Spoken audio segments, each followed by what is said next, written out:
All right, let's dive right into this explainer. Today, we're doing something a bit different. We're looking at Donald Trump, but not really as a historical figure. Instead, we're treating him as a mechanical case study of a very specific zero-sum negotiation toolkit. You know, whether you agree with his politics or not, his methods, they are an absolutely fascinating study and strategy. We're going to break down the exact tactics he used to conquer both the real estate market and American politics. To really figure out how he operates, we're going to quickly trace his timeline through 5 key strategic lessons: his golden rule to never admit mistakes, his real estate playbook, how he spins defeat into comebacks, his ultimate brand leverage, and finally, a political hostile takeover. You'll see exactly how one single foundational playbook scaled all the way from Manhattan straight to the presidency. Okay, Section 1. The rule: never admit mistakes. To understand the deals he makes, we literally have to start at the very beginning to establish his psychological baseline. And it all starts with his dad, Fred Trump, who built this massive real estate empire in New York. During a 3-year apprenticeship at E. Trump & Son, his father instilled a seriously ruthless competitive drive in him. The advice he got was simple but totally unyielding. Work hard, don't be weak, be a killer. Basically, he learned incredibly early on that success meant an absolute refusal to show any vulnerability. Right, and this brings us to his ultimate rule, which he picked up in the 1970s from the infamous lawyer Roy Cohn. So the Trump organization gets hit with a huge Department of Justice anti-bias lawsuit. Most lawyers, they'd tell you to settle. But instead, Cohn teaches Trump a defining tactic.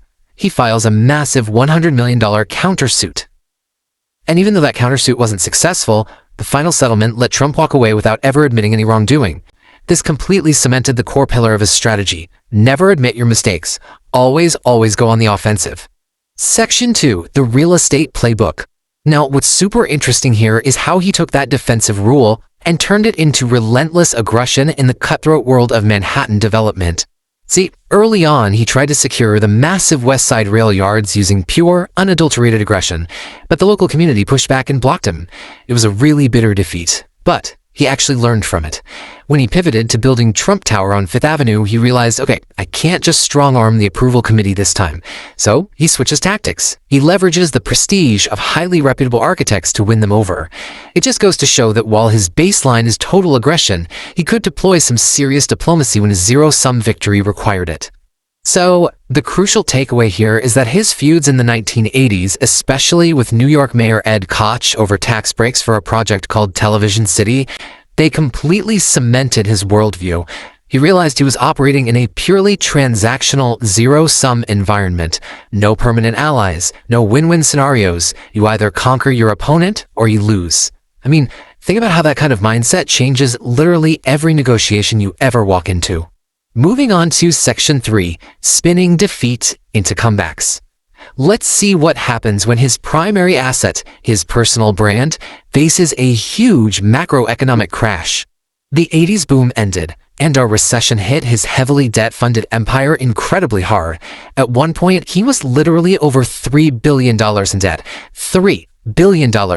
That staggering burden threatened to wipe him out entirely. He had to sell off prized assets like his yacht, the Trump Shuttle airline, and even put his Atlantic City casinos into bankruptcy. Honestly, his critics thought the Trump legend was totally finished.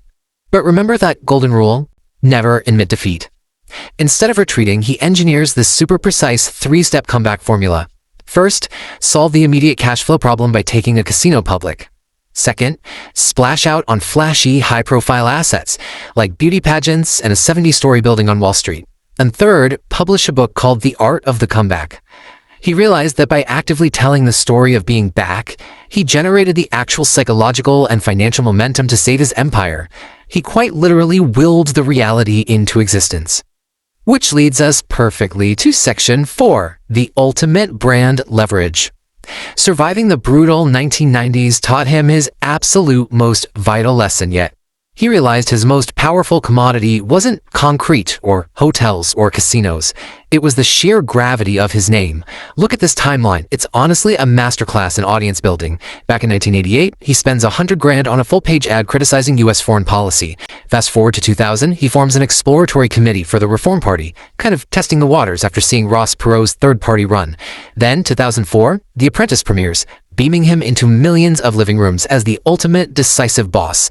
You know how long some people plant seeds before making a big move? He spent decades carefully building this political brand awareness before he ever truly pivoted. By the time he spoke at the 2011 CPAC conference, he recognized a massive shift in the country. The Tea Party movement was just bubbling over with frustration against the establishment.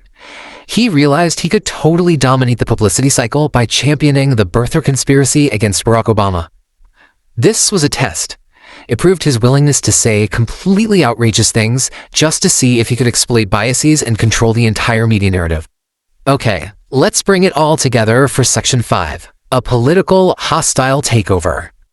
This is where we see the Manhattan real estate playbook perfectly mapped onto the 2016 presidential election. From the very second he descended that escalator in Trump Tower, his campaign was this highly disciplined exploitation of established grievances. He framed his whole candidacy as a national comeback, which, if you remember, is exactly what he did to survive the 90s. He zeroed in on trade and immigration, using the wall as the sticky visual metaphor so he'd always be taken seriously on the topic. And of course, he used those honed reality TV tactics to just crush his primary opponents. The ultimate test of this playbook came just a month before the election. When the Access Hollywood tape dropped, conventional political wisdom said, apologize and step down. Even some of his top advisors told him to drop out. But what does he do? He reverts straight back to Roy Cohn's rule. He doubled down. He went on the offensive, actually holding a press conference with women who had accused Bill Clinton of abuse. He absolutely refused to be put on the defensive. By completely ignoring the usual rules of the game, like, adamantly refusing to release his tax returns because he was supposedly under audit, he proved a really powerful psychological concept. Projecting absolute invulnerability and refusing to ever show weakness generated this unprecedented loyalty from his base. I mean, he literally said he could stand in the middle of Fifth Avenue and shoot somebody without losing voters. That just highlights the sheer plot armor his aggressive tactics had built up. So, you might be wondering, why do the whole shebang? Why leave the comfort of a massive, super lucrative reality TV empire just to subject yourself to the brutal grind of a presidential campaign? Well, ultimately, the source traces his motivation back to a burning desire to silence his critics. The media, the political establishment, the elites who openly mocked him, especially at that 2011 White House Correspondents' Dinner. He wanted to stick it to everyone who never took him seriously. He wanted to prove once and for all that he was the killer his father always demanded he be. So as you process everything in this explainer, I want you to consider this. How did a relentless, never back down, never admit mistakes negotiation tactic not just rebuild a massive real estate empire, but completely rewire the basic mechanics of modern politics? Is this the ultimate playbook for victory in a polarized age, or is it a massive zero-sum gamble? I really hope this breakdown gave you a clear, structured look at the mechanics behind the strategy. Thanks for joining me on this explainer, and remember, keep questioning how the world around you is negotiated.